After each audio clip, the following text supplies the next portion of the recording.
When a healthcare network faces SAP's RISE proposal, one thing is non-negotiable. Patient care comes first, not bloated IT bills. We worked with a regional U.S. healthcare network, multiple hospitals, 15,000 employees, as SAP pitched them a RISE with SAP deal to migrate from ECC to S/4HANA. The problem? SAP's first quote was tens of millions over 5 years, packed with expensive add-ons, hidden cloud markups, and no flexibility.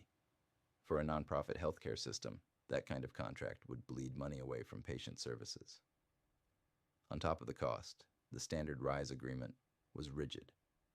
A 5-year lock-in, fixed user counts, no opt-outs, and boilerplate terms that didn't clearly address HIPAA or data residency.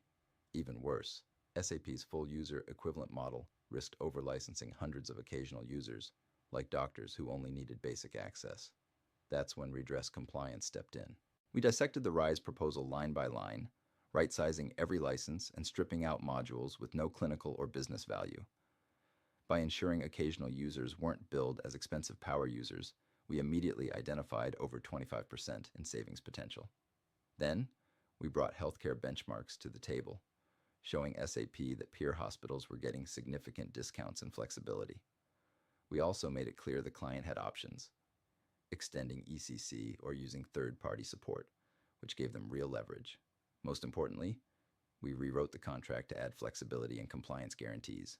We secured a 3-year term instead of 5, with a renewal option so they're not trapped, plus a 10% annual flexibility on user volumes, so they can scale up or down with patient demand and funding full HIPAA protections, and data residency guarantees, ensuring patient data stays in country with proper audit rights. The final result? A RISE with SAP deal that's 30% cheaper than SAP's initial quote, saving millions that remain in the budget for patient care. The contract is flexible, compliant, and built to protect the hospital's mission, not just SAP's margins. If SAP's cloud proposal feels like it forces you to choose between your budget and your mission, talk to Redress Compliance. We'll make sure your SAP contract works for your organization, not the other way around.